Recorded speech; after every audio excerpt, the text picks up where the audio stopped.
What's going on? This is the Broke Genius, and welcome to the life of a broke genius. Welcome to my channel. What is going on? What's going on? It's another What's going on? This is the Broke Genius, and welcome to the life of a broke genius. Welcome to my channel. yeah. So basically, this is something that I just seen just pop up over and over again. I talked little segments and pieces about this particular topic, but I'm gonna go in on this topic tonight. I did have it scheduled for tomorrow, but I figure I might as well get it out the way since pretty much it's already scheduled. I've been taking a break. I've been kind of stepping back from YouTube a little bit, and it's kind of like kind of going into a different zone as far as things, kind of toning things down, kind of calming down a little bit, as well as just kind of looking at things from a different lens. Like I said before, sometimes I don't know if I'm the only one, but very much so. Sometimes I make particular content that, I mean, of course, I end up learning, and then I also actually kind of use my own logic and understanding and putting things out into the world, or self expression. And then I also end up kind of like helping myself, kind of like figuring out, like almost kind of being my own therapist.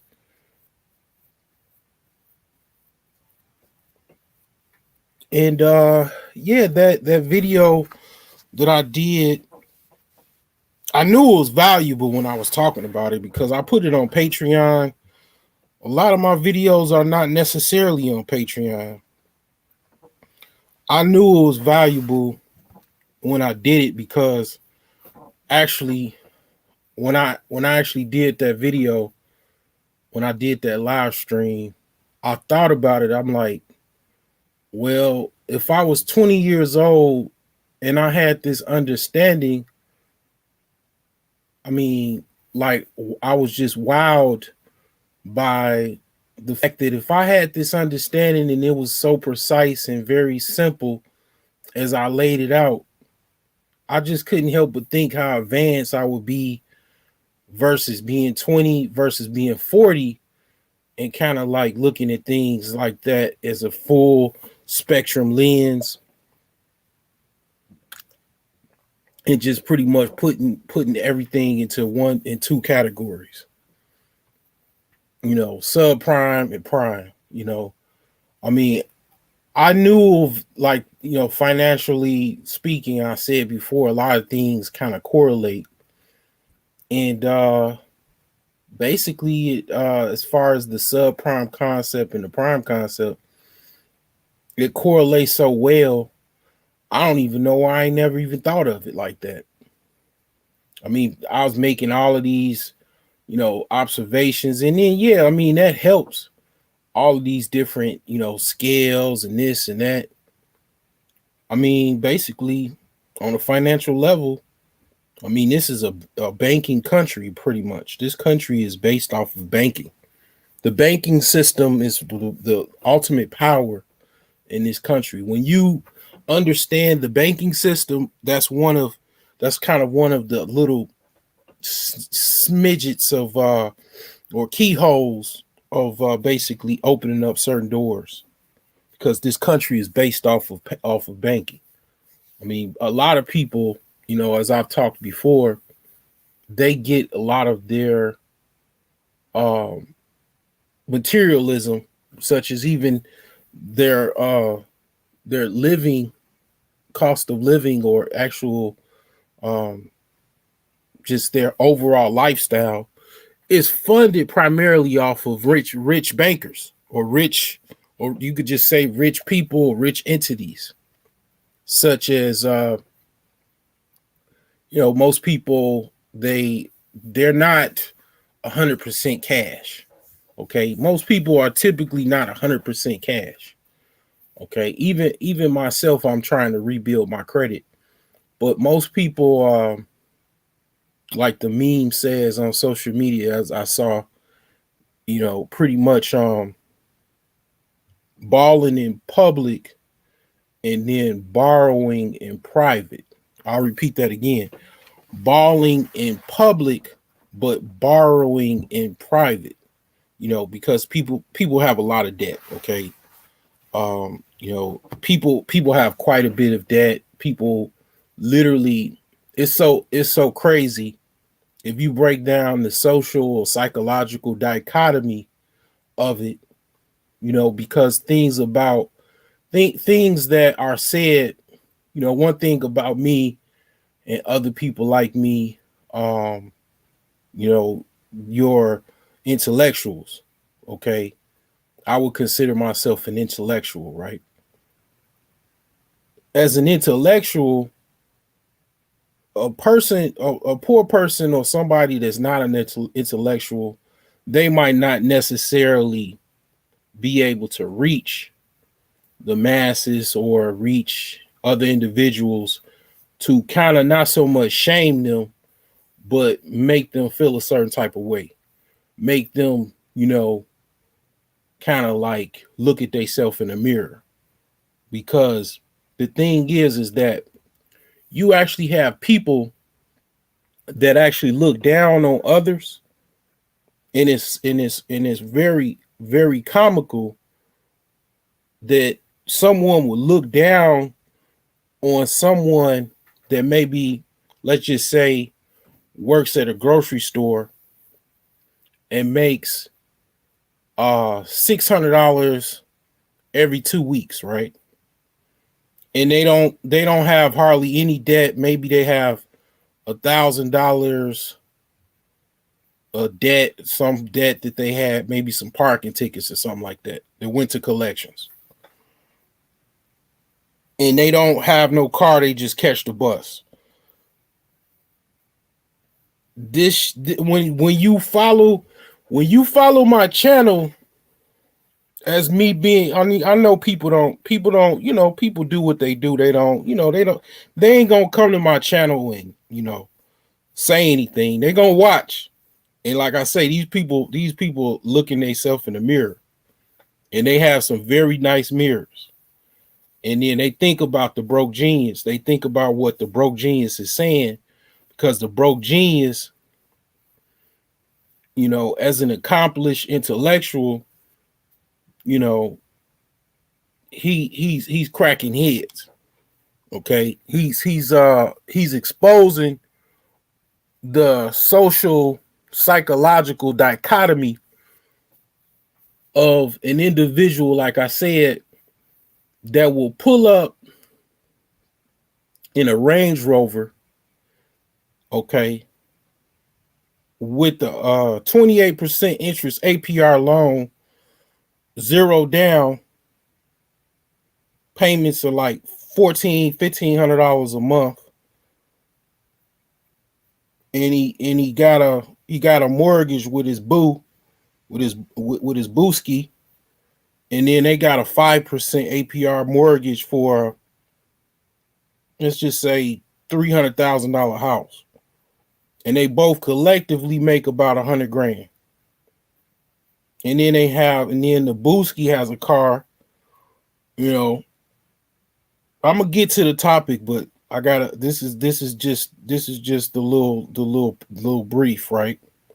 So they'll, both have a car note. They both have a mortgage. They got credit card debt. They also have student loans. So collectively, both of them, and they're not married, they have a debt of about, they're about 500,000 dollars in debt. Let's just say $400,000 in debt. They will actually be in their car in going to get some let's just say before COVID, going to go get some candy to go to the movie theater before they go to the movie theater, you know. And they would look down on someone at the bus stop and laugh even. Somebody at the bus stop working, going to the grocery store with no debt other than $1,000, and they just don't have no money. They're poor. They're you know on the edge of poverty or working class, and these people have $400,000 in debt, balling off of rich people's uh, money, basically on interest. I mean, just think about that. Just think about how many people, you know, I get it. I get it as well. I mean, I don't necessarily clap back at anybody. It is what it is, but it's people that literally look down on other people just because they qualified to get some rich people's money off an APR that they got to pay way more. Because like I say, I mean, I ain't gonna share any screens or break nothing down. It's all in my videos. My work is already showed. When you get a mortgage and you pay the full 30 years, you're paying almost 3 times the amount for that house. 3 times. So you telling me you look down on somebody that ain't got any of the debts that you have as they're better. You're better than them.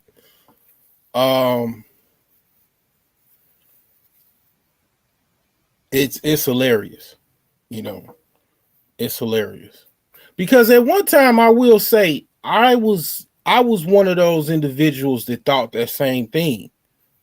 I was one of those individuals that thought that was cool. Like, yeah, I felt into the whole trap before the broke genius knew anything about, the basis of personal finance and economics and research what he researched.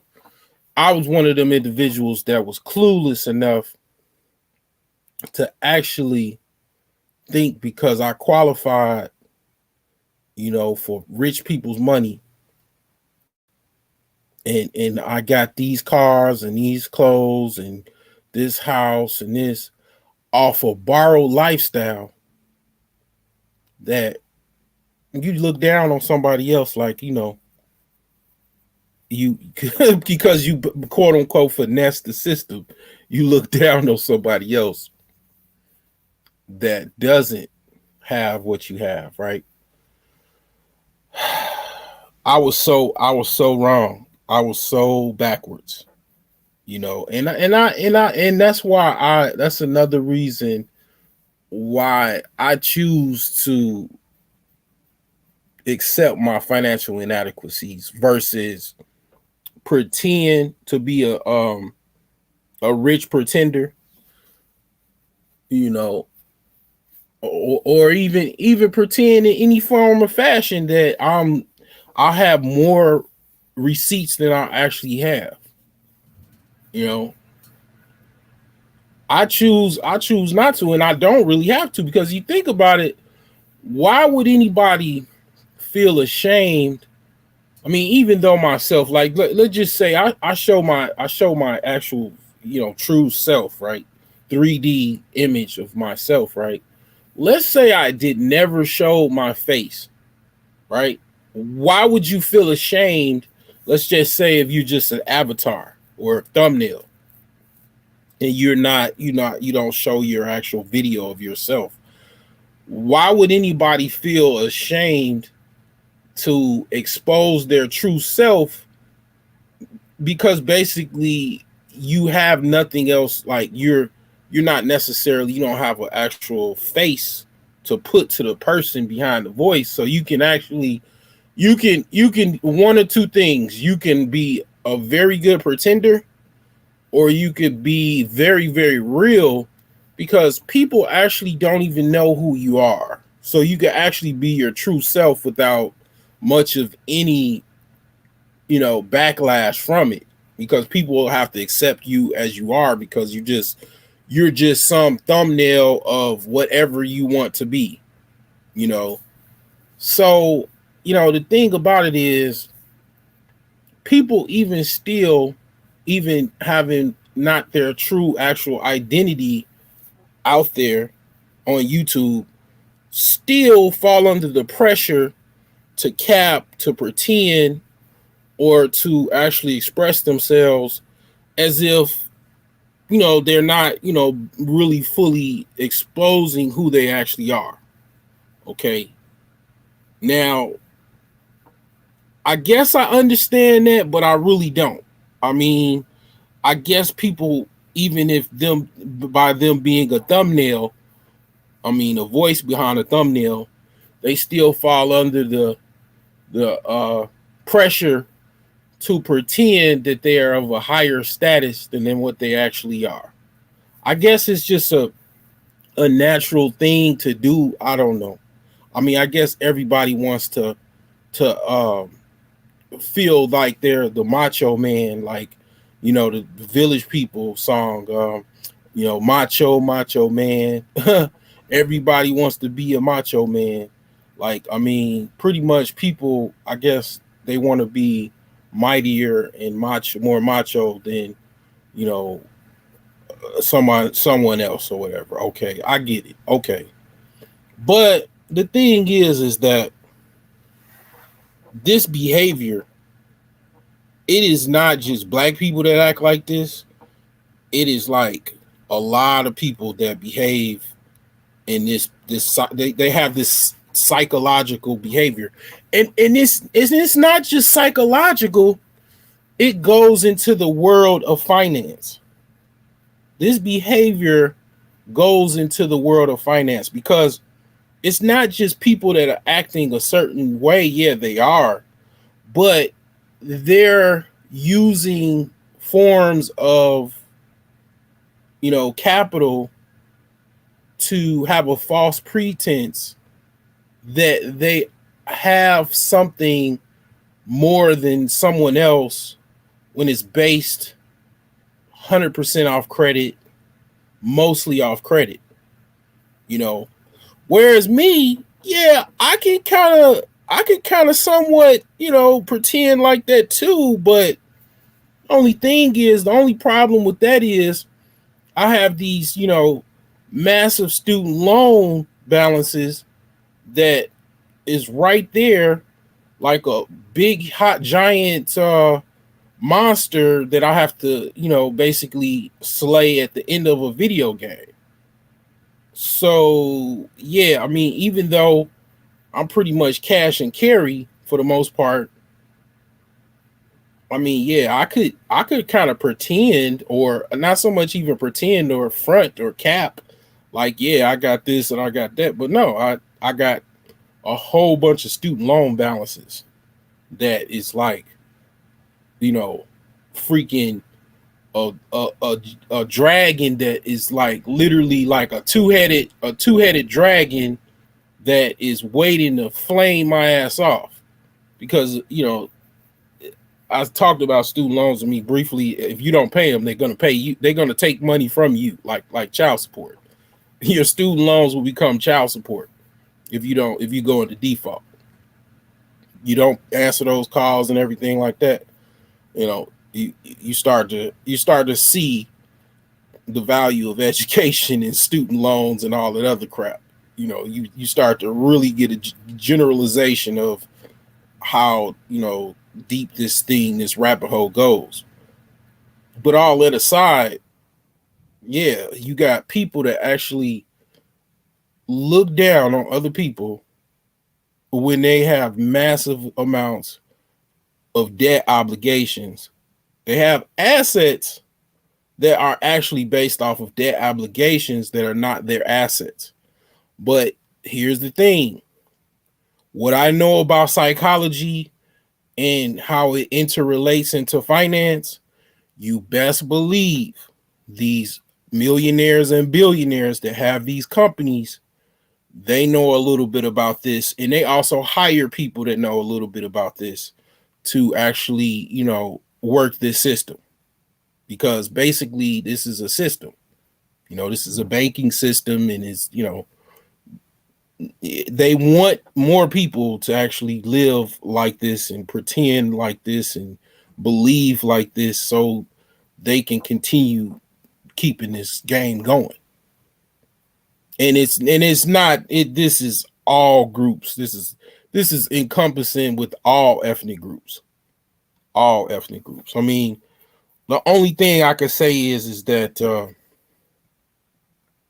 I mean, basically all, because they're already over here. I mean, I could say in other countries, yeah, like I could tell you in Islam, debt or even interest is considered like forbidden. So a lot of people are, even if they have credit, they don't use it because it's like, interest is considered forbidden, right? Well, I mean, some people have ways behind beyond that, or to get around that, to get loans and stuff, and I ain't going into all of that. But the thing is that mostly everyone, they primarily get loans and credit and stuff like that, even though there is a push to kind of turn away from that. There's a lot more people, that are actually turning away that lifestyle that does not make them richer, just make other people richer. Because that's the ultimate thing here. Because see, here's the thing, here's the deal. Like, it's kind of like people laughing at other people, right? So while you're laughing at the gentleman going to the grocery store, or leaving the grocery store to go home, or, to get to work, and he doesn't have that much, and you're in your Range Rover with your boo going to the theater. Um, the rich person, when you were signing the paperwork, deep down in his stomach, he was trying not to laugh. Deep down, he was really, really trying not to laugh, because he sees people all the time, but he has to go to the mortgage. When you were getting your Range Rover, he had to close the door at the finance office to laugh at how this goofy dude dressed nice and with this, nice cologne and everything, is signing a 28% APR loan to get a Range Rover so he can look good for his boo and all his boo's friends. You know, that is what he, that's the other side of this. Like, you know, you got other people laughing down on other people, and you're laughing down, you know, people that, signing mortgage documents with 7% interest rate, 10% interest rates. You're looking down on somebody that may be homeless or whatever, but, and then maybe even laughing at people, right? On TV or whatever.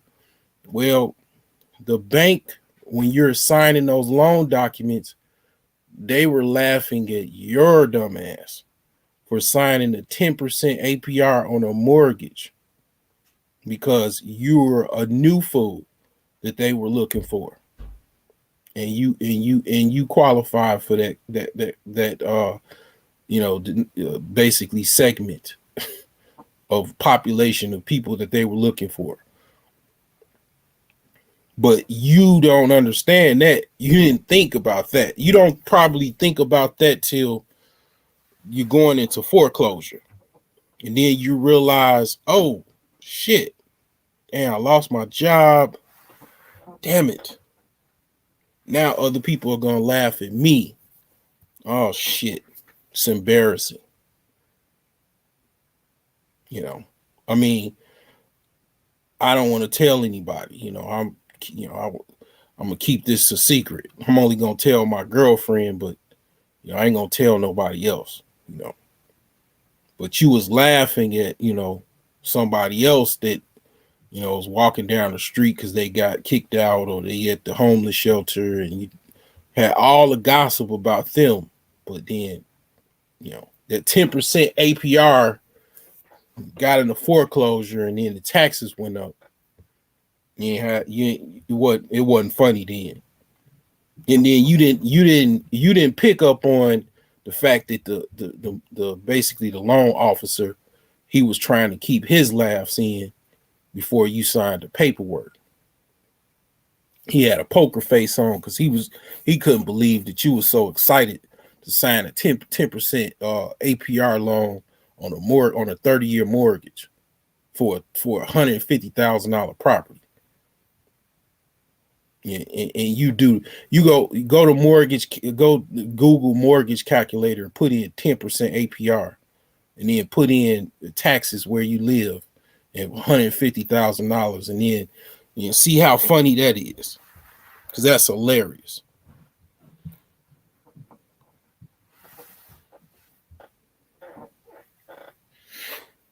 And this is what I could do. Now, the grocery store guy, he couldn't necessarily probably break down all of this. He don't even know about a lot of this stuff, but he has a better opportunity than you laughing at him or her on a bus stop because he ain't got no debt. He was smart enough to understand he stayed in his lane, or she stayed in their lane. They knew they, came from a poor family. College might have not been the answer at the time, and they just went straight to work. All this person, he or she, has to do is literally just fire up YouTube, or even just go to the library and start reading some books on finance. He ain't, and he or she ain't got. She gonna hit the ground running because she gonna know the game, or he gonna know the game, and definitely not get no student loans. Definitely not get no high ass APR. Or let's just say it like it is. Go to Broke Genius, and then just start from freaking like the bottom. Like when I see people's videos that I like certain content creators that I like, and I really like them, like they dropping some fire content, and I ain't never heard of this person or whatever. Man, I go to the bottom of I go to the first year or whatever they started doing videos, and I start all the way up to catch up to the top. It might take me a long time to do that, but that's what I do.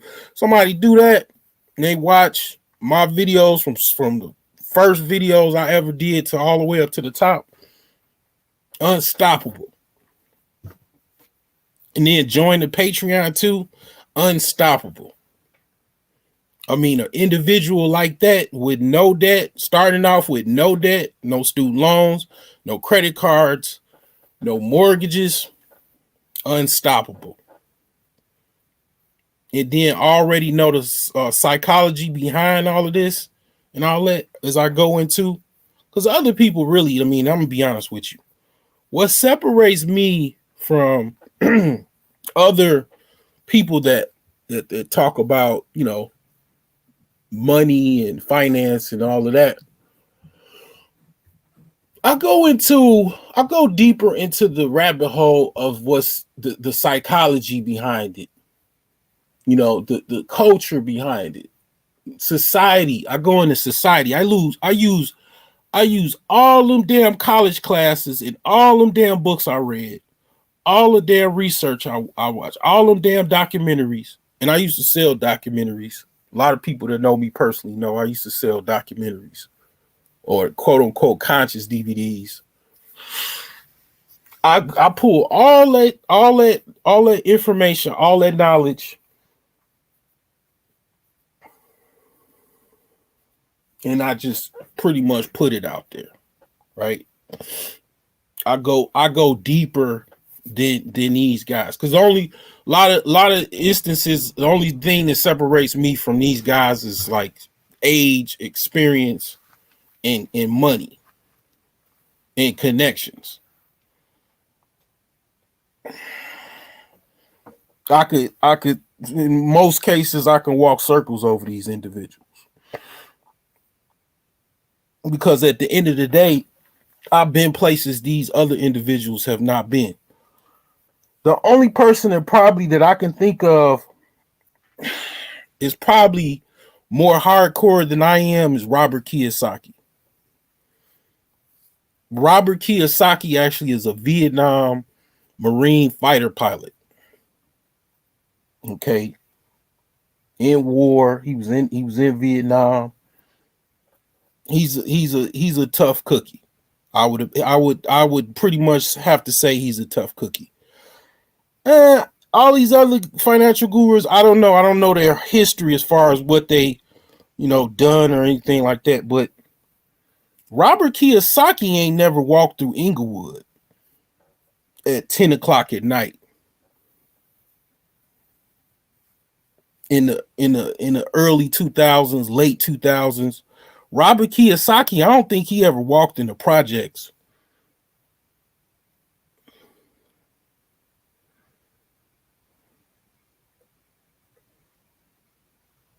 in the early 80s in Chicago. You know, pissy hallways, broken elevators. To go visit. My sister's friends and shit like that, mother's friend. I don't know. I don't think Robert Kiyosaki ever did that.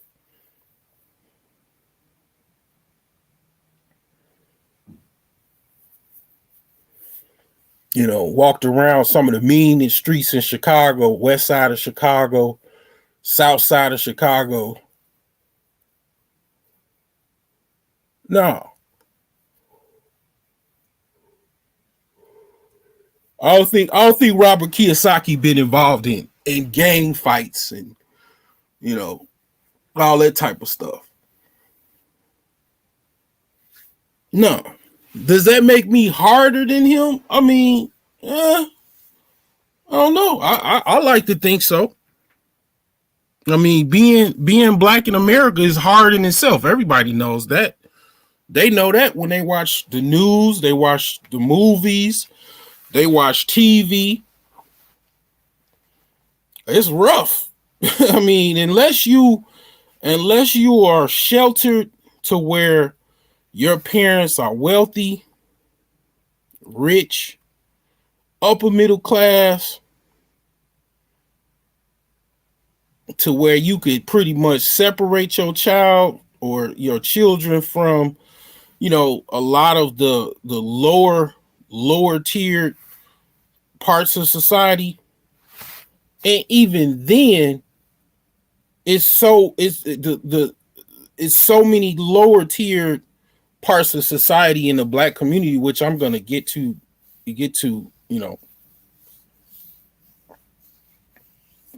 part of this topic. It's so many individuals in this wormhole to where damn near it's like almost like you have to be Neo bending over, to escape bullets, to escape this lower strong parts of society, you know, lower strong parts of culture. So it's very hard pressed to have your children separate themselves. You damn near have to just kind of really just have enough money to be able to move away from these parts of society. And then other people look at you, they have these, Negro pen and all this other stuff. And, all these other, you didn't stay in the community and help. You just left and, all of these, different types of stuff. Right. But that's damn near pretty much what you have to do. Okay. To get your children, quote unquote, away from that type of, societal living.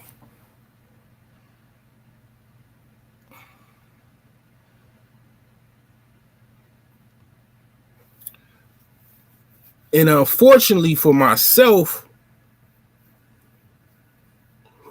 it took a while for my parents to get to that point, to get us out of the quote unquote ghetto and go to lower middle class suburb. You know, it took a while. It took I had to basically see stuff that I never seen before, other than watching on the internet or on the news in my own peripheral vision. It was like right there. 4 years old, walking around, seeing gang fights and all kind of other things I don't even really want to even talk about, because it's just, I didn't said enough things as far as dark content, dark, stories and all this other stuff. It's like, what? Let's just say, as a 4-year-old, I saw a lot of stuff face to face more than someone is 24 years old, and had to do things that a 24-year-old wouldn't have to do, you know.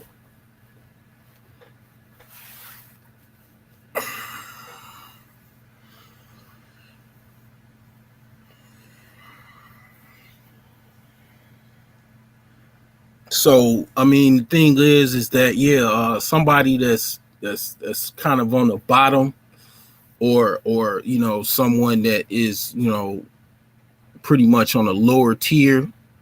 Yeah, I mean, they have more advantage watching my content than someone that is $400,000 in debt. Yes, definitely, because it's math, it's mathematics.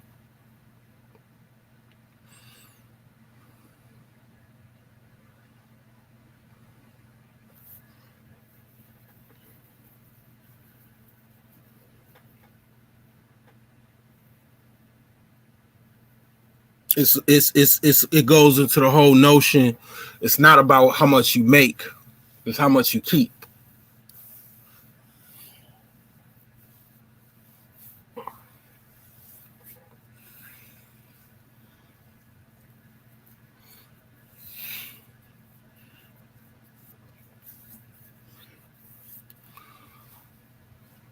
My grandfather didn't even tell me he was a millionaire till I was 30 years old.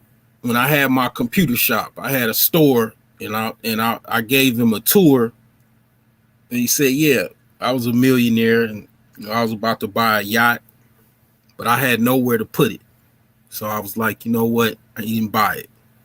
I didn't even think to be like, I had no idea how much liquor stores make and all of these businesses, how much value of a building was, and real estate markets in Chicago. I didn't know these things when I was a youngster like that. I didn't actually know. I just didn't. I didn't know. I didn't know. I just was a guy, young boy, going to my grandparents because my parents, left us there for the weekend or whatever. And I'm just, in this store, helping out. I didn't know anything about what the typical liquor store makes in Chicago and all of that type of stuff. And then that information was only available from going to the library. There was no internet. Just, I pull out my cell phone and Google tell me everything. No,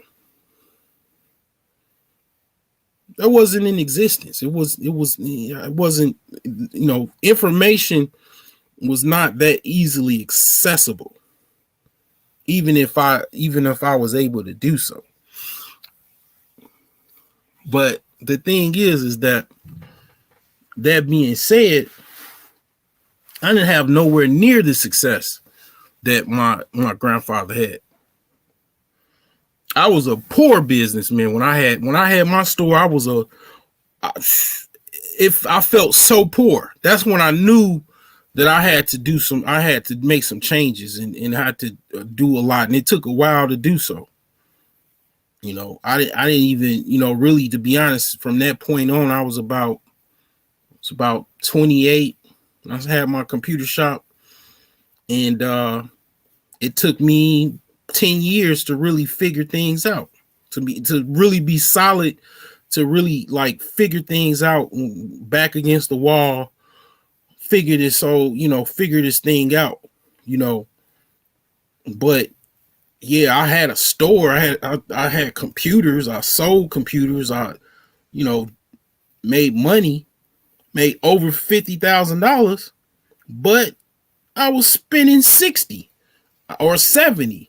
I mean, so I was constantly like having problems paying my shop rent, and having problems getting inventory and buying this and paying for this, because I wasn't saving.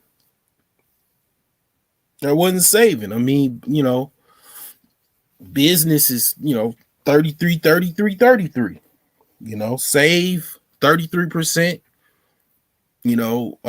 use 33%, set aside for yourself, and the other 33% should go towards your inventory and your bills and expenses, if you're able to do so. I mean, a lot of people can't even do that, because when you're starting out, you don't have that model does not necessarily work, because you're not making enough to even make that work. Ideally, that's the rule, but I ain't know that. I heard it before. I mean, and the thing is that some white dude in Utah told me that when I was installing cable for Comcast, and one of the many jobs that I've had in my life, you know. But the thing is that, yeah, I felt poor as hell. I was in a community that was like a mixed economic community, but primarily it was a lot of poor people, in that area that I was in. That I had my store on the south side of Chicago, and I every well felt just like them, in the poorest of the poorest in that area, because it was like, to me, I ain't had no money. Like, and the reason why I ain't had no money, because I wasn't saving any money, because I still had the mindset of credit and trying to get credit, and credit is gonna save me. Credit is gonna be everything to, under the sun, to help me get to this and that. And saving was just not, it was just like elusive. That's why when I say the millionaire savings plan pretty much saved my damn life, it pretty much like was the thing that I needed to create for my own damn self, let alone to the world or to the public. It was something I needed for my own self, because I had problems saving. Some people, they say, what are spenders and savers? Well, I just think people just need a disciplined plan to be able to save. And then people tell you, no, you don't need to save. No, you don't listen to those people, because what they saying, they telling you things that have truths. They're telling you have truths, because yeah, you do need to actually save physical cash. You don't just necessarily just basically, um just because you get some money, you don't save it. Because in order to be able to buy assets, like what they're saying, to actually use your money to create more assets and buy more assets and just constantly repeat, you got to have money to be able to do that. And then you also got to be able to have money to take care of yourself, the cost of living currently. Can't just put all your money in, and then you don't have enough to pay for your current expenses. So it's a balance to that. And you gotta have actual physical cash first in order to do anything.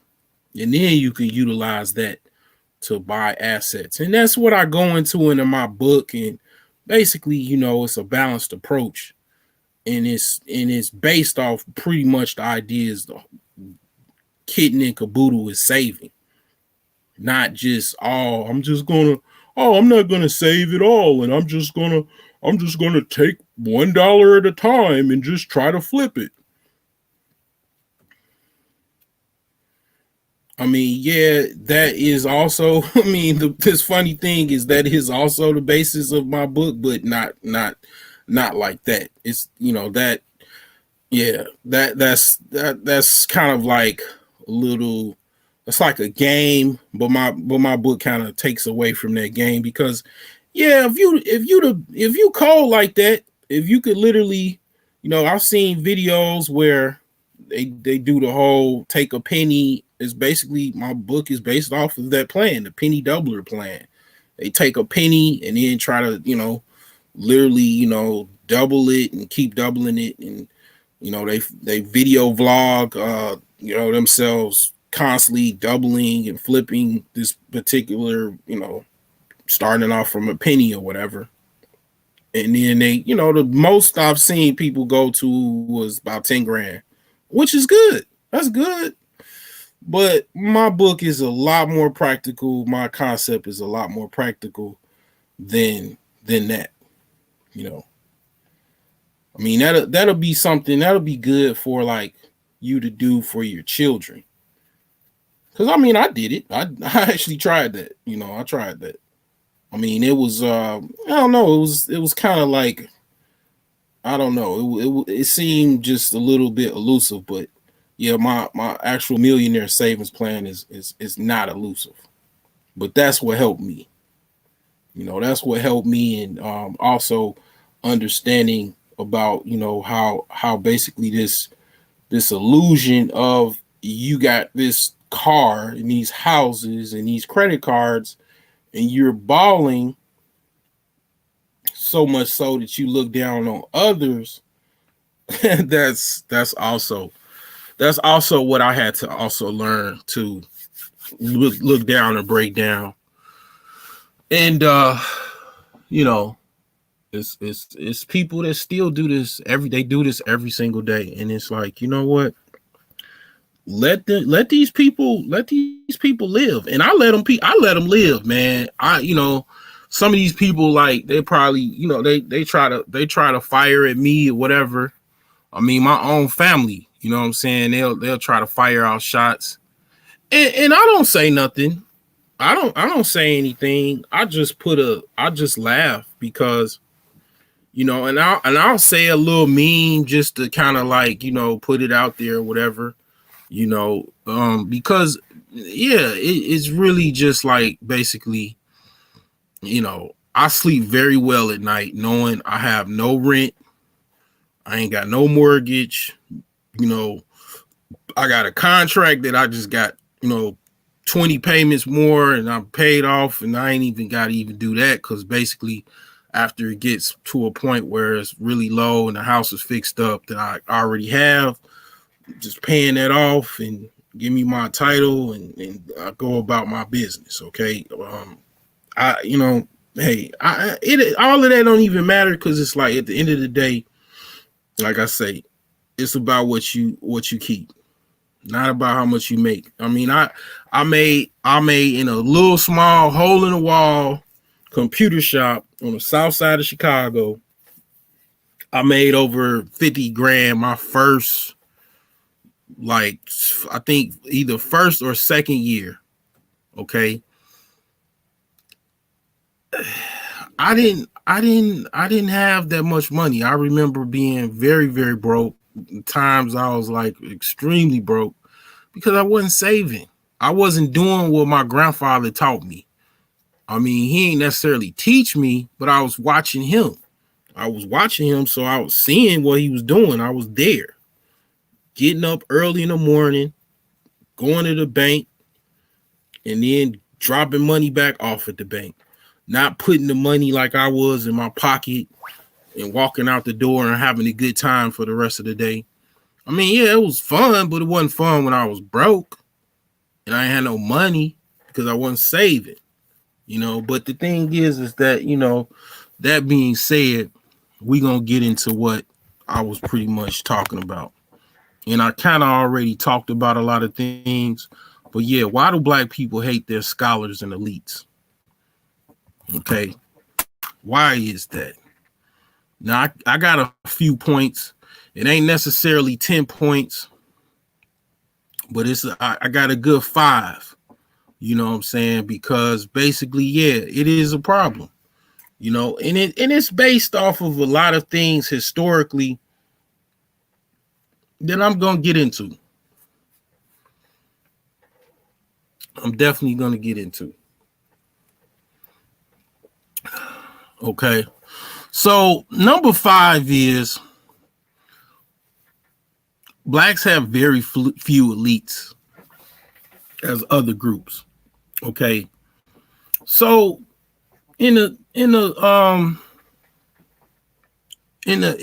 basically as far as like based off of race per se, the idea of race, right? You would think that okay, yeah, I mean, white people are the main group that is pretty much at the top, right? Yeah, they are collectively, but Asians are actually at the top. They're at the top of the actual, financial hierarchy in America because population wise, statistically, because that's what a lot of people don't like. A lot of black people fail statistics. Okay. They're not very good statisticians. Okay. Statistically, as far as a group, Asians are at the financial hierarchy at the top of the country because they have a model that's based off of their culture, philosophy, and basically also their connection with their particular home country, whether it be China, whether it be Korea, whether it be Japan, whether it be India, or wherever they spring from, right? They still connect to those places. And they also have a language that they also talk with and conduct business with that they bring over here.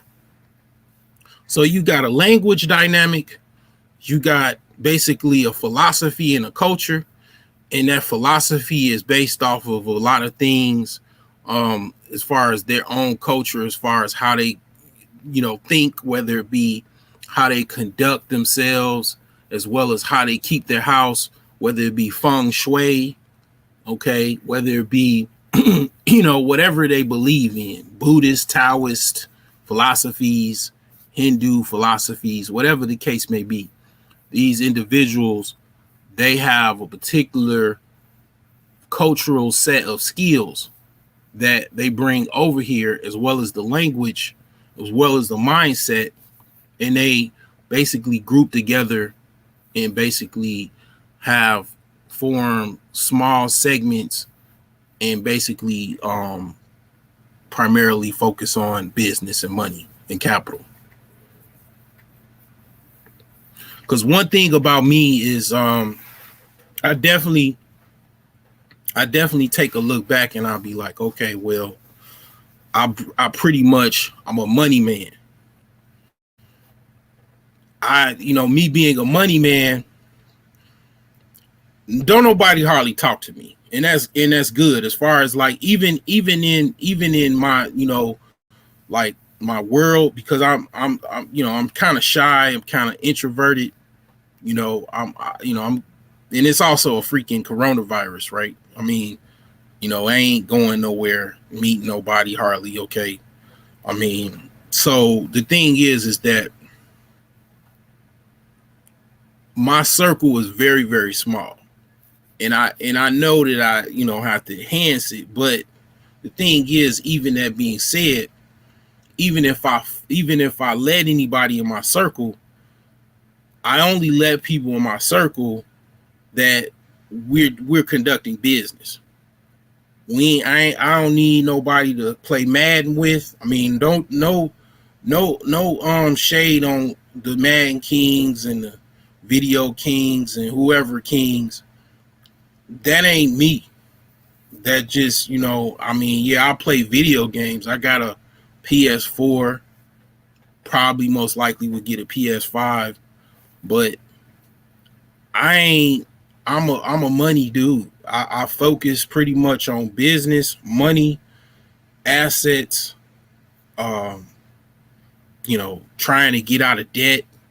I mean, basically I'm primarily financially focused. I don't really like talking about too much of anything else. I mean, yeah, I like relationship talk and all of that type of stuff. Yeah, I definitely do. But what about this money? What about these cars? What about this real estate? What about this business idea, that business idea? What about this problem? What about this potential to make profit over here? What about, even talking about societal problems with finances and lack of resources, lack of assets, high degrees of debt and liability obligations, people being financially deficient, so many people being financially deficient. Those are conversations that I constantly think about day in and day out. I don't talk about like other trivial matters and things. I am very focus oriented. Okay. My energy is of wealth, is of resources and abundance. Cause see, here's the thing, like, a lot of other people, they don't really want to talk about these things, and I'm gonna get to all of this. They don't want to talk about these things. These people, they come in here and then they dip out because the thing is our culture, and I'm gonna get into that. Our culture is not primarily of elite talk and status and culture. Our culture is off of a more of a ghetto type of, like, get rich and be ghetto type of culture. Which, don't get me wrong, I listen to rap, I listen to R&B music, but that's just basically how our culture is driven right now. Now, honestly, you go 20 years back, a lot of times, well, if you go back 20 years, you guys were babies, a lot of you babies and little girls, little boys, and you know, not even born or whatever. You wouldn't notice, you wasn't around, you wasn't in this particular realm. I mean, you look down on the quote unquote OGs or older guys, right?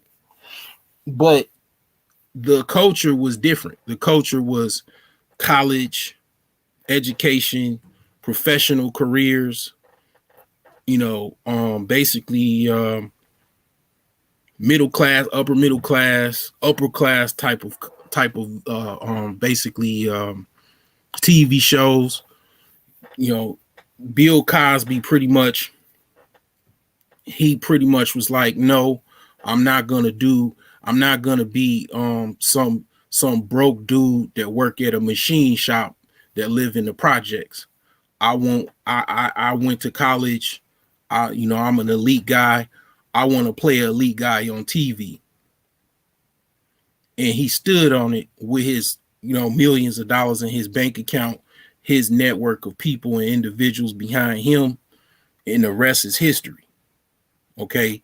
From Bill Cosby sprung A Different World, The Cosby Show, and other shows that was pretty much everybody was watching. It wasn't just black people. It was a hit show. It was so much of a hit show. It was the number one show on TV for almost 2 decades, damn near, if not at least 1 decade, for sure. And the same thing goes for A Different World, which was a show based off of black people going into a college, primarily a historically black college. This is what this is what my culture is. This is my that was what my generation. Okay. So, when a lot of older people, I know a lot of older people still, they like that stuff too. They like the city girls and the all of the WAP ghetto, low grade class culture type stuff too. But I mean, here's, I'm gonna get to a lot of this stuff. Now I get it. Now I'm watching this in a middle class suburb, watching TV. I can understand, and I'm gonna get to all of these things. Well, somebody is living in the projects. I would be kind of looking side eye, kind of watching Fresh Prince of Bel Air when I'm in the projects, and then I go outside and it's pissy hallways. It'd be a different experience. See, I didn't experience that. A lot of people, a lot of my peers, a lot of people I went to high school with, grammar school with, they had to grow up, poor. I was just watching before I hopped on here. I was watching the story of Isaiah Thomas, not so much the story, but an interview, short interview that he did with Shannon Sharp, and they were sitting talking about basically their poverty stories. Because when Coach Knight went to go visit Isaiah Thomas and his mother and his brother, he said that basically, him and his brother almost got into it because he asked him, was he going to protect him if the Klan came at him? His brother, he, heard of things and all of that, Indiana is, has a historical Ku Klux Klan history, you know, and he knew about it. So he asked Coach Knight, he said, are you going to protect him if the Klan coming? And Coach Knight said something comical. He said, well, that depends if he's winning or not. If he's winning, the Klan is going to help him. If he's losing, it might be another story. But he was just, he was just pretty much saying like, they don't really care. They just want, basketball team to be the best basketball team. And that ultimately what, the end of the day, what happened. I mean, Isaiah Thomas went to Indiana University and helped them win the national championship. But when Coach Knight was sitting on his couch in his mama's house, they met in the daytime. And basically, they met in the daytime because at the time, Isaiah Thomas's mom couldn't pay the light bill. They were extremely in poverty. They couldn't even pay the light bill, so they was living in the house with no lights. So they had to meet people in the daytime. And then when Coach Knight was sitting at the couch, it was a roach that was crawling on the wall past his head. And they was hoping that, he didn't see it. But, and then also he was talking about how he had to wear his sister's clothes. And Shannon Sharp had the same stories because he grew up poor as well. Now I say this, I mean, basically, all of that being said, statistically, we don't have a lot of elite blacks. It's a very, very small percentage. Very, very small percentage. And it's like the percentage is so small that a lot of black people don't even know. They know more, they know more now because of just one guy that pretty much, dresses in suits and talks about cologne and high value men. More people know now the true statistics, the true statistics of how very few wealthy individuals there are that are of the in the black community than they thought. Because when you watch TV and you watch all of these rappers and entertainers and reality shows, you think, oh, everybody's got money. Money is easy, and it's like a lot of these people are pretending that they are wealthy and also just putting on a show. It's just entertainment. And it's not that, just because you see it on TV, it's in society. It is, but it's not as many people in society that are elite that are black. And I'm going to get to why. I'm going to definitely get to why.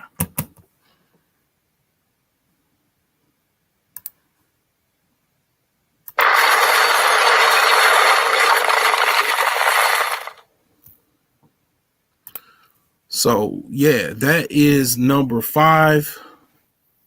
Just very few, very very few individuals that are wealthy. I mean, it just is what it is.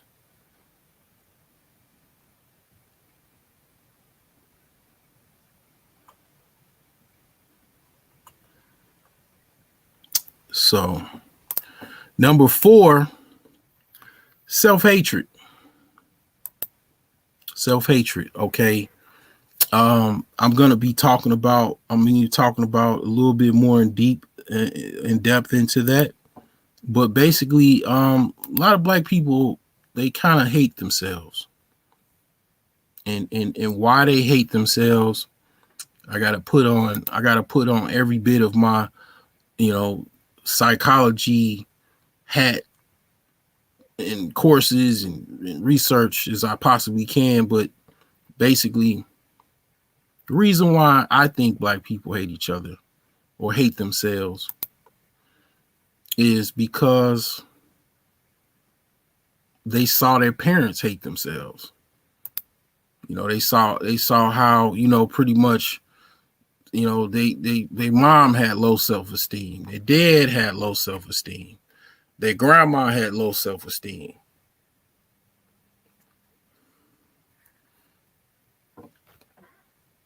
And they would do things like do drugs, or even smoking cigarettes, drinking constantly.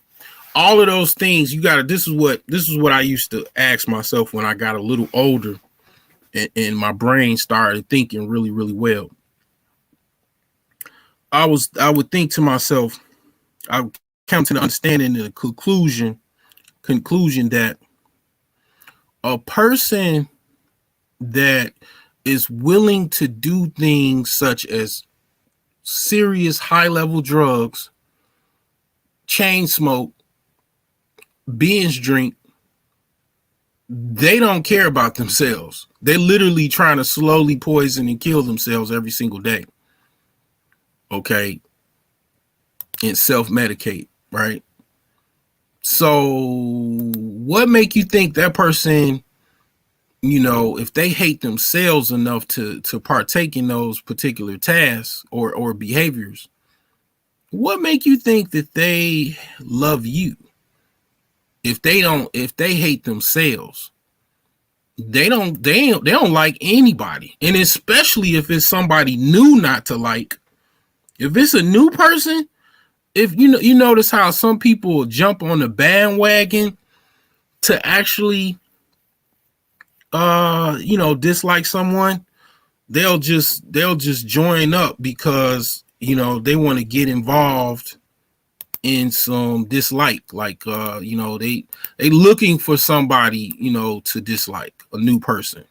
They're actually looking for someone new to join the bandwagon, to basically have someone to be the new pariah.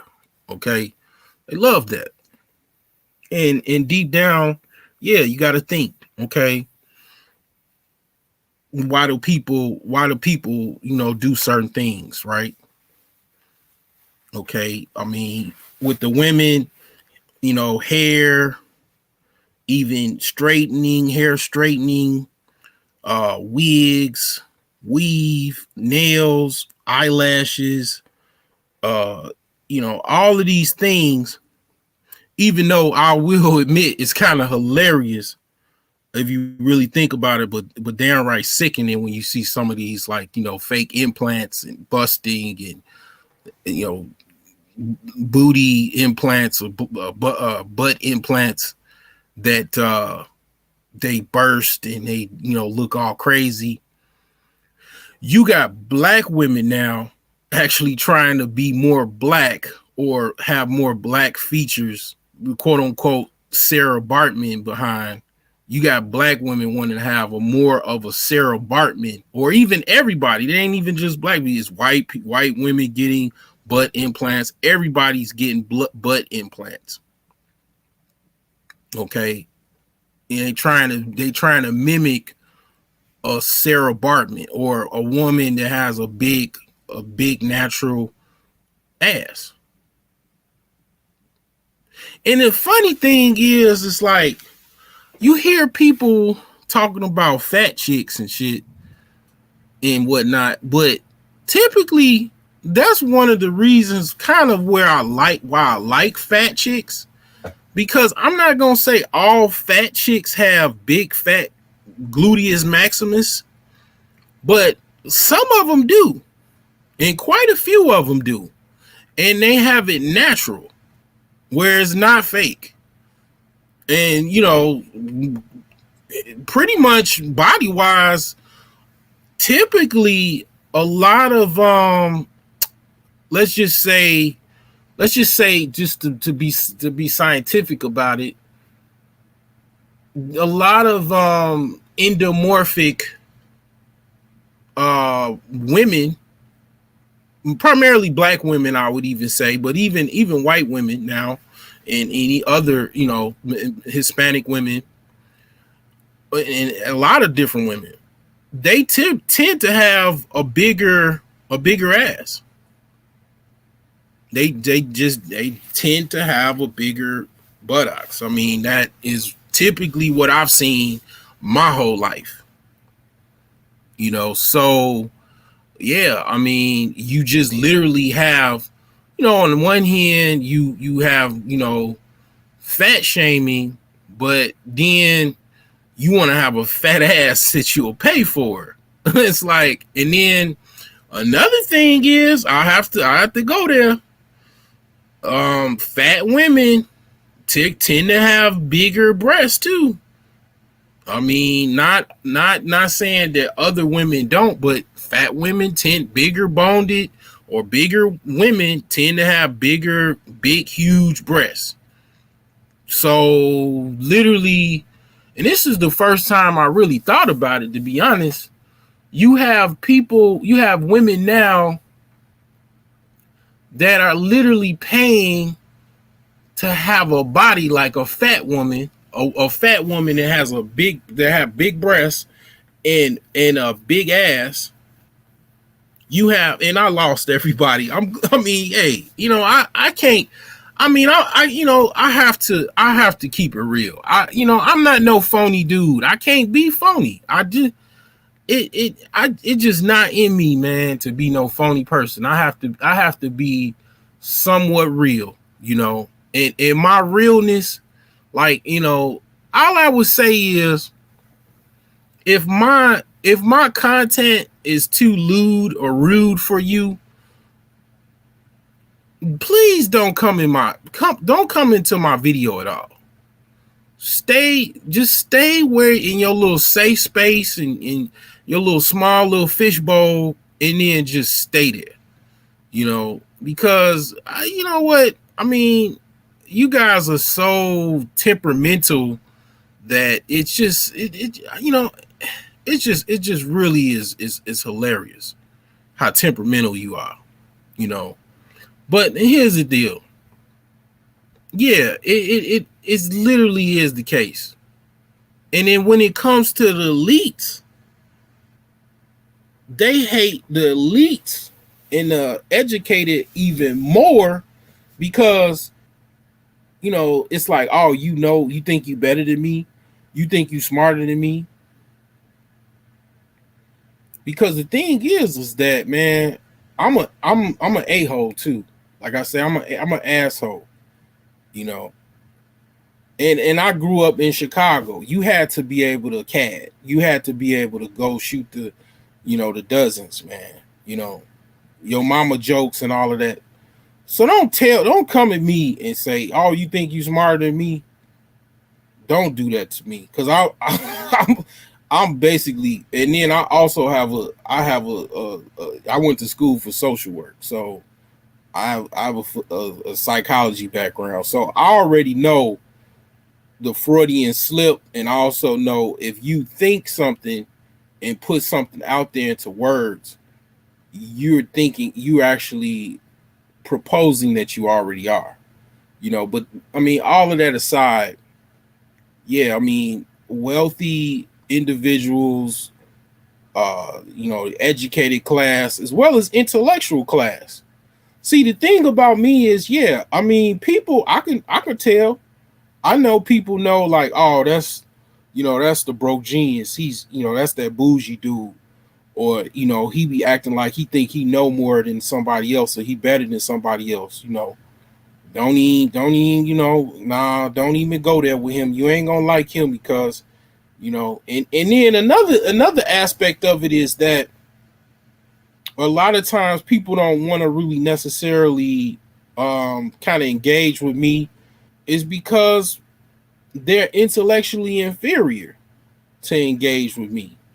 Because they're going to get frustrated, get angry, get in their feelings because they just don't have a range to go there with certain people.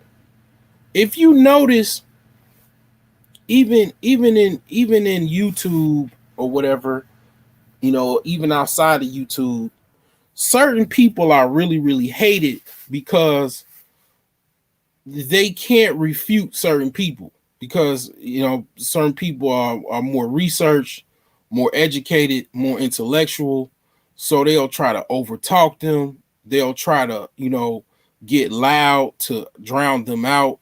They'll make ad hominem attacks and all kind of other things because basically what someone says is pretty much they can't really refute, or they have a hard time refuting, and they get into their emotions and feelings, and that turns into also hatred because they also hate themselves deep down inside.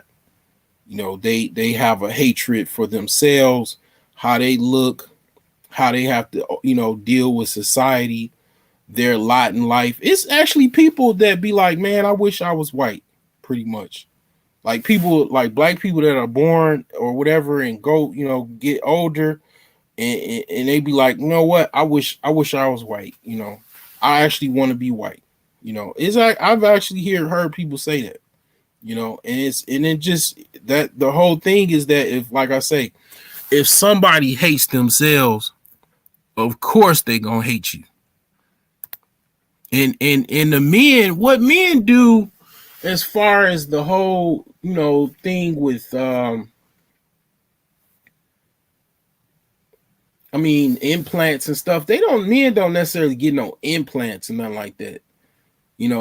The self-hatred that I see men do is kind of different. I mean, the kind of like self-hatred that I see men do is mm,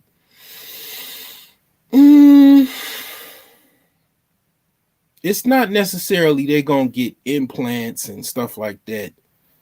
I mean, it's just a little different when it comes to what I see from like men or black men primarily.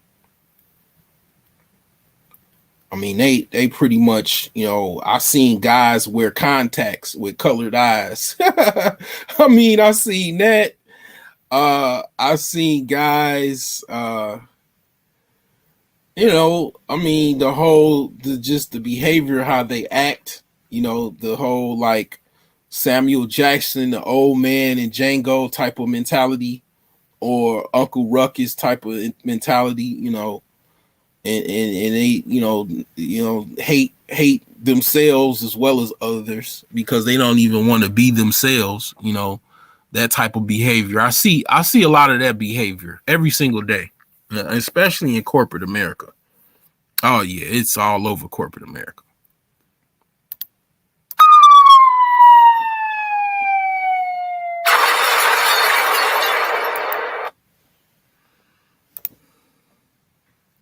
Number 3, school and education is looked down on. Okay, don't talk about this. So this kind of goes back to the sharecropping days, and even I'm gonna go even further. With the whole thing about it is a lot of times, back from this country, before, like after Reconstruction and whatnot, where a lot of people were kind of forced into the dynamic of being a sharecropper, a lot of children did not afford the ability to be able to go to school.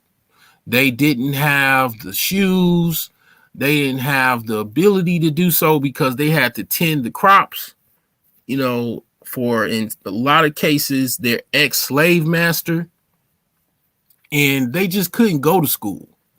And then they actually, when they were able to go to school, it was like really, really a big deal because that meant that the father, the mother, they were sacrificing this extra hand in the field to actually go take their child to school, to have this, their child go to school. Okay. It was really, really a big deal. Okay. Now fast forward to, 2020, 15. Okay. School, even when I was in school, right? People just didn't value education. They just didn't value it because I want to say it was looked at as far as you being educated or paying attention to the books was a nerdy thing. And it was based off of the fact that they also do not like nerds. They don't like educated, scholars and actual elites. Okay, so that disdain for elites and scholars, was basically based off of that hatred. Because pretty much, if you break everything down, because the culture is based off of poverty. Okay, this culture is based off of, even now, because it's just so many black people that are still on the grips of poverty and trying to overcome, poverty. It's still a lot of black people that just kind of left back, right? And then also black people tend to not help each other as other groups. Okay, we don't have a any type of unified effort or groupthink model to where we all support each other unilaterally. I mean, it just, it's steps to be done. So the whole quote unquote buy black movement and all of that. Yeah, I mean, that's a well endowed effort, right? But most of the people are not on that mindset. Okay. So that just do for self, do me type of mentality leaves a lot of other people without. And when you leave people without, that's other people that are left without. And then you got a whole bunch of people that's left without. Yeah, they in their situation, and they looking up at these elite people and these scholars, and they like, well, where were you when I needed help? You know what I'm saying? They like, Future, where your ass was at? Like, I mean, they like, okay, well, yeah, you went, yeah, I see you and everything, and then you got a lot of people that are also poverty pimps. Okay, I actually worked in education system. I was a computer teacher. I saw poverty pimps. Okay, I saw poverty pimps that basically, I'll talk about two segments of it. A lot of the teachers, they just basically wanted to work a job. They didn't have any concern for the children. Man, I worked in a grammar school in the west side of Chicago. I saw administrators, counselors, teachers, speech therapists playing lotto, ordering Uncle Remus chicken damn near every day. Like the kids just like, man, teetering on the brinks of the state coming in to shut the whole school down because testing scores are so low. I seen this with my own eyes, and what I did, what I pride myself of is when I got in that I got that job and I was making, $28 an hour with benefits and all this paid time off and this, that, and the other, and pensions.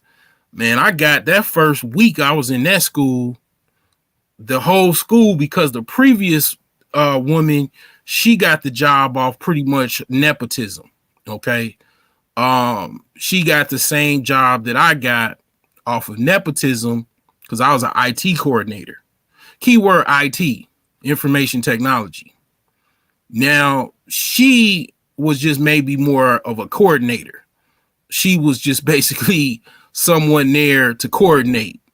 She ain't know shit about IT, basically. You know, it's actually people that work for Chicago Public Schools. I repeat, Chicago Public Schools, they are IT coordinators and they don't know nothing about IT. Okay. So the broke genius comes in. The mom, I got in through half nepotism because I had the classes and everything, the credit hours to get the job. It took 60 hours to get the job. I had more than enough for that.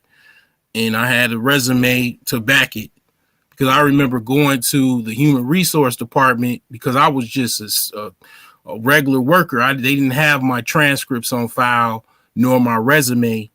When they saw me look to get the job and what it paid, they were like laughing at me because basically I was just a aide.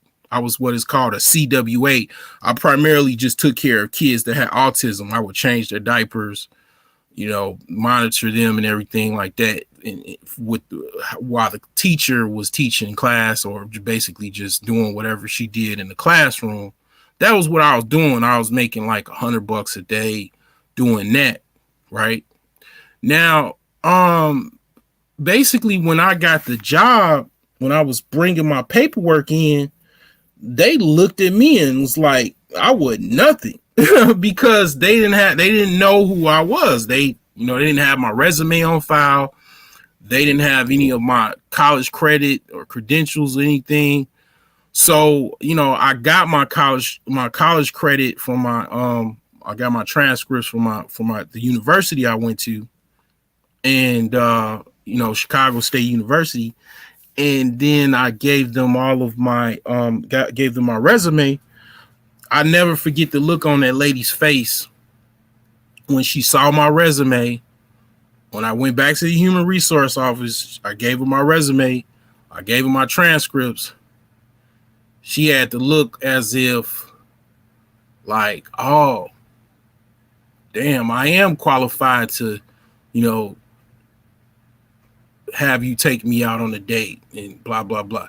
Like, I mean, it was like she had a totally different understanding of who I was after she saw all of that.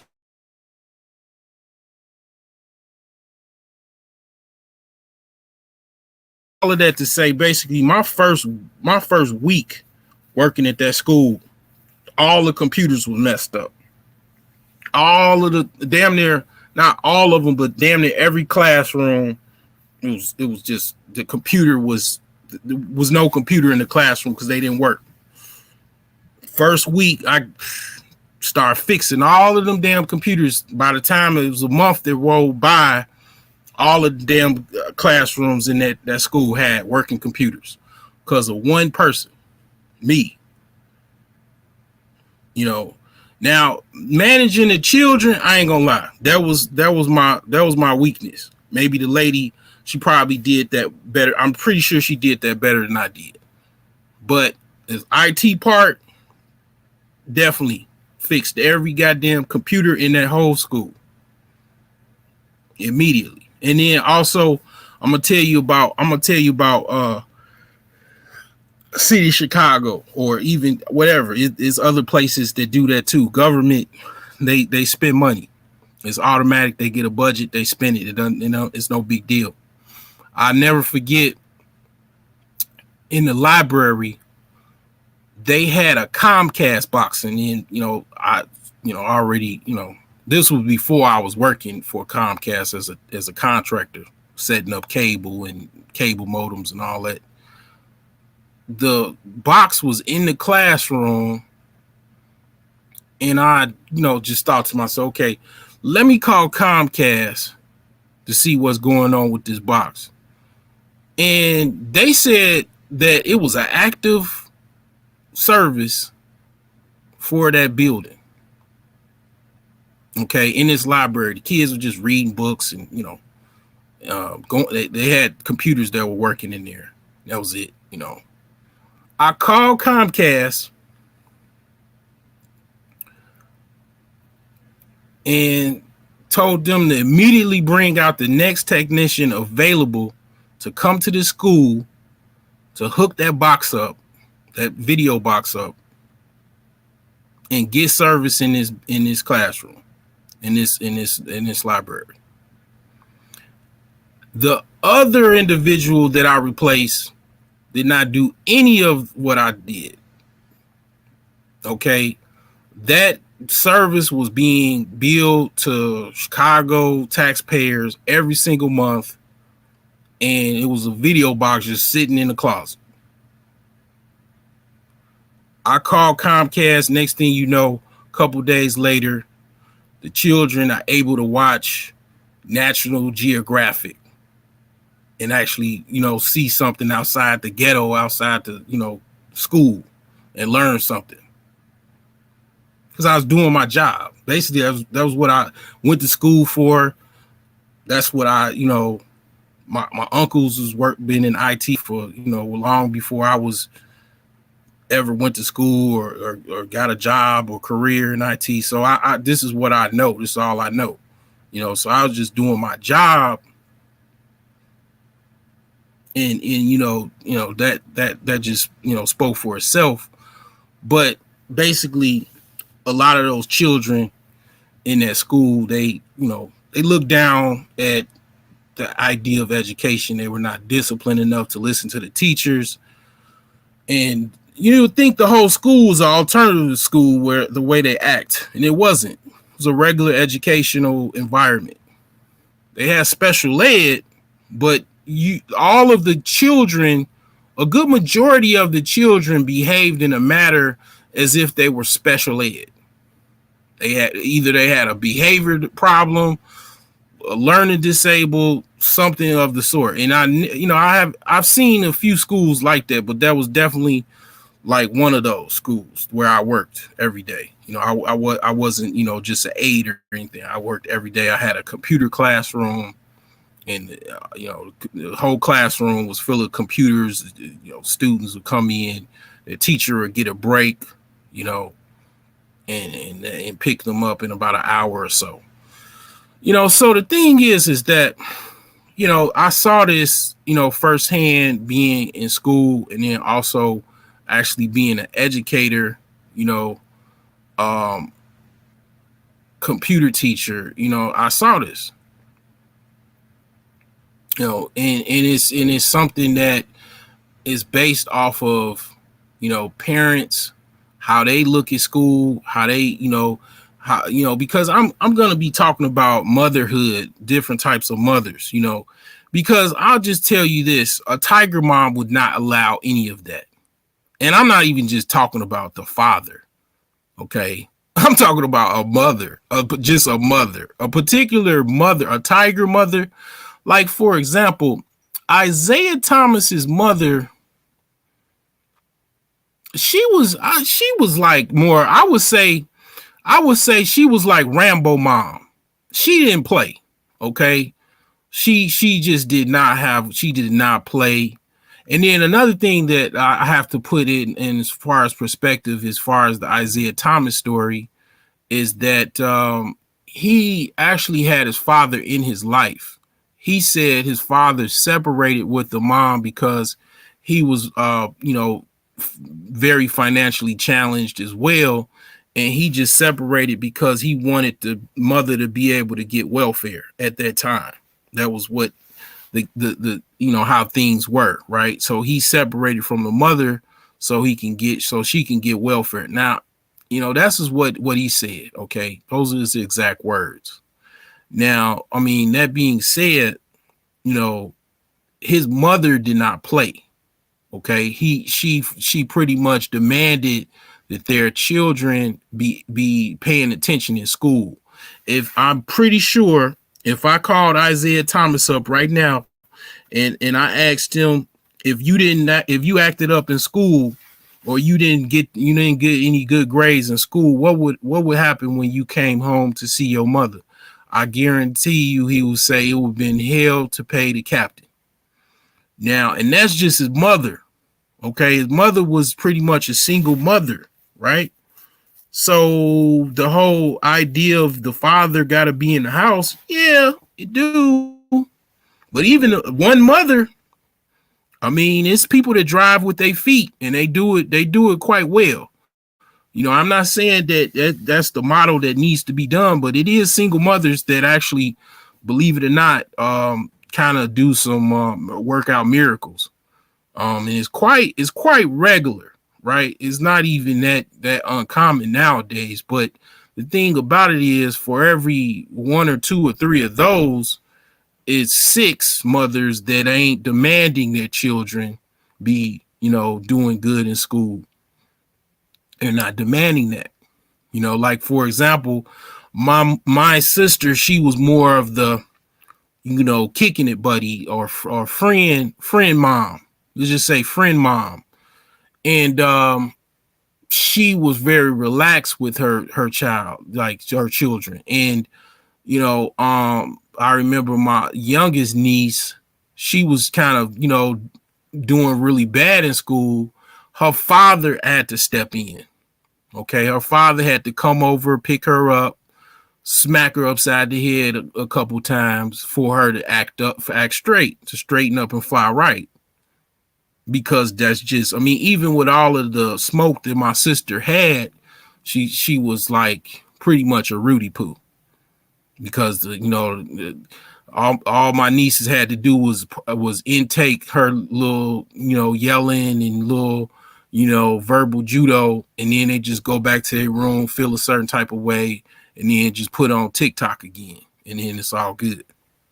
Whereas their father, her father was a assistant principal, so he knows how to straighten her up, and he straightened her up, right? So the thing is that yeah, even that being said, so if you have a tiger mother and a tiger father or whatever, or it could be any type, a monkey father.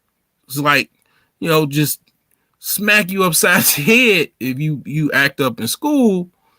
Throw a banana at your ass. I mean, it doesn't even take that much. Or as far as like a lot of times people think you have to be this awesome father and mother. Man, please. It doesn't even take that much, right? To kind of straighten up your children. As far as things is concerned, it's about demands. If you demand things upon your children, they ultimately will be able to do it. But you have to be well disciplined enough to initiate the discipline and follow through with it so they get the message. If you don't do it, if you're a Rudy Poo parent, they come to school and they do whatever they want to. And that's what a lot of these children, the reason why they look down is because the parents look down. And it goes back to, school is for elites. It's an elite nerdy thing. So it's like, you don't want to be an elite nerd. So, I've just looked down at school. That's where that goes.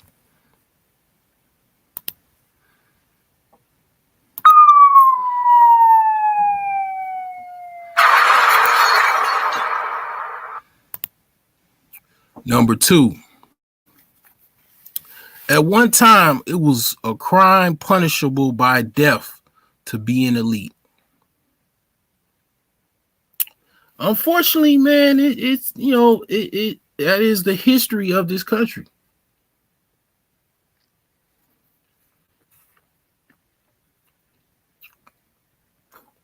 That was the history of this country. We got our first comment. Man, read the book, Kill Them Before They Grow. Okay. I never read that one. Zesty Zang. It's an interesting name.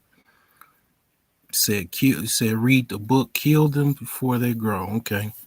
So yeah, I mean that's the history of this country. Unfortunately, I'm part African, or I'm African American in the literal sense of the word, which is really it really goes into the psychology of black people because you got people like I'm not African and all this other stuff, and it's like okay, and it's like yeah, I just when I hear stuff like that, I start going to sleep, I start getting tired, I start like getting ready for bed, like I start I start getting sleepy, start wanting some milk and cookies, so I go take a nap because I get really tired when I hear shit like that because it's like I don't even want to even have debates like that really because it's like you know what, it's like a separation. It's like you got the people that you got different segments of people. You got people that are advanced as even I am that already have been to the continent back and forth. People that live in there now, and I'm from there per se. Like I have a physical, actual connection to Africa, and I've never even been. Not even one time. So I mean, I've had somewhat of a fear of going over there. I will say I don't have that much of a fear now. Um, but and then also at one time I was trying to get my passport, and I had some complications with that. But the thing is that yeah, this is what you Africans over in Africa don't know possibly.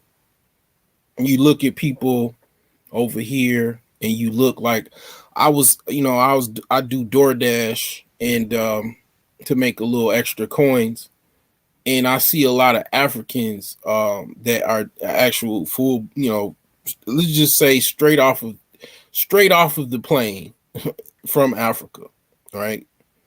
And they do DoorDash too, and they looking at I was in a Harold's Chicken Shack on it was in Inglewood. It was like 70th and Halsted or something like that. And it was some really ratchet um black chicks in there. They were like bisexual. One was a stud, lesbian stud. They were very ratchet, very unprofessional, and even the cook, he went on and took a break for like 15 minutes. It was the worst Harold's experience I probably ever had. And I'm from Chicago, and I've had all kind of Harold's experiences, and this was like probably the worst because I was like literally waiting. I think I waited for like 30 minutes, and the African lady, she came in and she looking and she like, what the fuck is wrong with these motherfuckers? And I'm like, I know that's what she thinking. Like, god damn, these motherfuckers. I mean, but it's like the thing is that this is a reason. This is a reason. This culturally aspect of anti-elitism or anti-education or anti-scholarship, anti-intellectualism is based off of this right here. I mean, to be an elite back, going back to even the 60s, it was a cause to get the rope. Oh, you think you better than me, nigga? It was a cause to get that rope and call a lynch mob.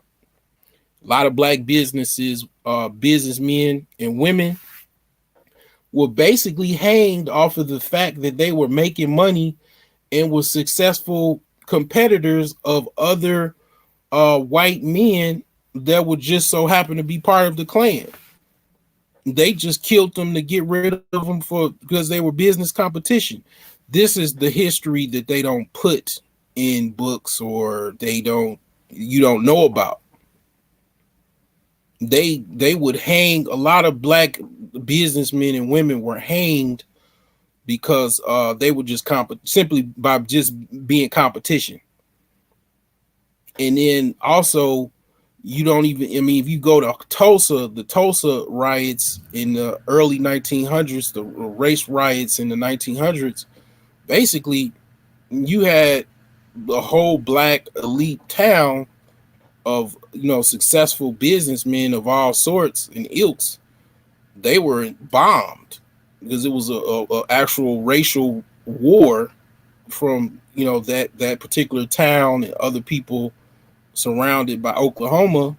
So the act of being an elite was actually a death sentence.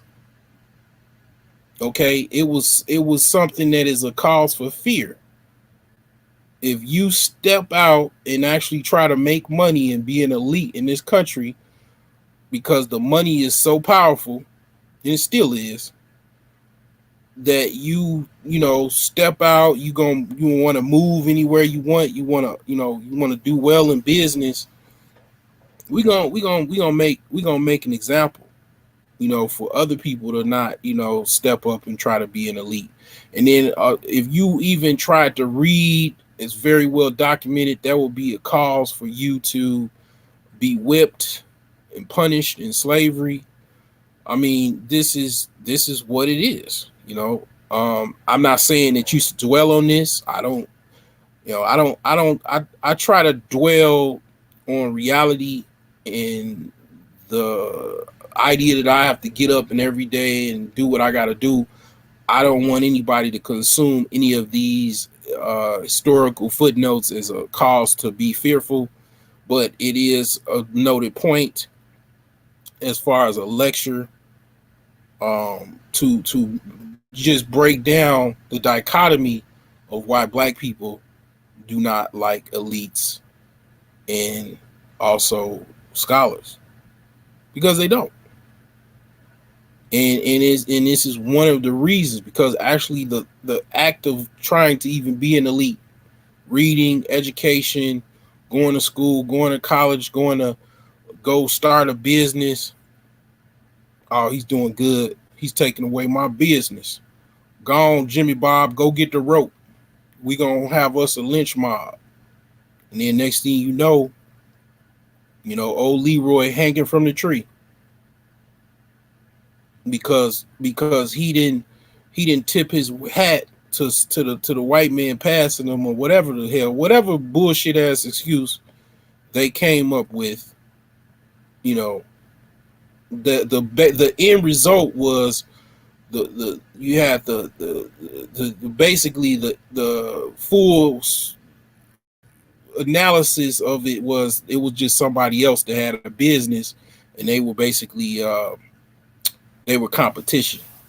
So they got the other dumb bubbles to go along with the plan to get rid of old Leroy, because he didn't tip his hat, or he he spit while a white dude passed or whatever.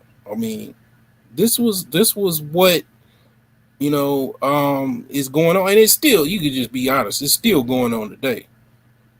Bill Cosby. Okay, I mean, he's a classic example of a black elite that they trying to put in a trick bag.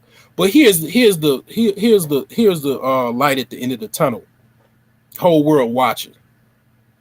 Whole world's watching this, and they see the power structure being shrinked and being exposed. The hand is being shown. Are they seeing what's going on, and other groups are jockeying in. Oh, okay, so you do this, and this, but then you trying to talk about you bringing, you know, the betterment of other societies outside the country, and you do this to these people, do this to these individuals. Well, you can't do this to us. We know how to play this game. They might not know how to play this game, but we gonna come over here with a better position. We don't have any problems with being elite. You know, our friends and uncles, they have oil. They have oil rigs and companies, and they got tons of cars and everything, and they you know warehouses of cars and all kind of wives and kids and everything. We we don't have no problems with going to school either. We gonna come over here and then uh, you already know we got money, so we ain't getting no we ain't having no problems, And we gonna come and live around you too, because we all playing the same game. But yeah, you ain't gonna even say nothing to us because you already know, you can't even understand our language, so we speak and then you don't even know what we saying. But we can see, okay, why you doing this, because you trying to play these you know same games you've been playing, or same strategic moves you've been trying to do for so many years. You trying to keep doing it. Now you looking crazy. The whole world's watching. They can see this. They see these moves, and it's like they know what you're doing, and they just jockeying for position, slowly shrinking the power away. Okay, so yeah, I mean that's that.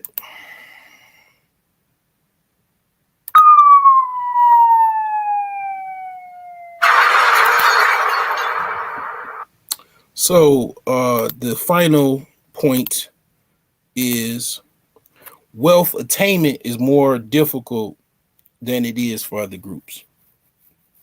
And basically everything I said in a nutshell basically is, yeah, it's it's not that many. Okay, let's just look at the top of the pinnacle of the financial economy in the United States, right? You have the Asians that are primarily statistically grouped up as basically being on top. Okay, they're the most educated class in the United States as far as population wise, as far as their particular small population. They are the most highly educated class. Most of your Asians are PhD candidates. They're professors. They're doctors. They are PhD holders. Okay, so they have a lot of businesses. They have a lot of they basically employ a lot of their particular peer groups, right? Or other even people. I actually work for an Asian company. Okay, I actually even work. I'm a subcontractor to a European country. I mean, company that has a contract with an Indian company that has a contract with a European company. I mean, so the thing about it is, yeah, my particular boss, a lot of the people I work for, they're Indians, okay, or Pakistani, okay. So the thing is that basically, yeah, they employ a lot of their people, okay, because they have a lot of business. They're primarily money focused. You think they're nice, talk about some money, or try to short them, or try to steal from their businesses, or try to take some money from them. You gonna see how aggressive they actually are, or were trying to be passive aggressive, because basically a lot of people over here that are immigrants, they're just extremely passive aggressive. So however passive you think they are, they're just aggressive. They're just being passive. Sort of similar to a husband and wife dynamic, that the wife, like, she thinks she's the boss because the husband doesn't say anything, and then next thing the police is getting called because things went over the top. I mean, that's kind of how it is. Like, I mean, you think just because they're just don't say nothing, or they whatever, you know, all you got to do is do something to them. Like, they'll show their how aggressive they are, because you got to imagine certain people, like for example, a lot of Arabians, Indians, and even Africans, where they came from is extremely poor. A lot of the individuals are very, very, very, very highly poor. A lot more people are struggling than they are doing well, more so than even people in this country. And then there's different levels of poor. Like a poor person in Saudi Arabia is different than a poor person over here. So you have poor people in Saudi Arabia, they might be crawling around on the ground because their legs is chopped off because they did something to somebody or whatever the case may be. And then they, people walk around and get them bags of food and they'll just grab the bag of food and they just crawl on the ground. Like that's what my friend saw when he went over there. He was telling me about it. Now, a poor person over here that has no legs, he's in a motorized wheelchair. He's got maybe a government smartphone, or they call them Obama phones, and he's got $1,200 every month from Social Security, and then he lives in a subsidized housing. He has a subsidized housing apartment, and then food stamps. And then you have food pantries and stuff like that. I mean, basically, poverty over in other countries is different than poverty over here. Even in this country, poverty that was how it was 20, 30 years ago is different than how it is right now.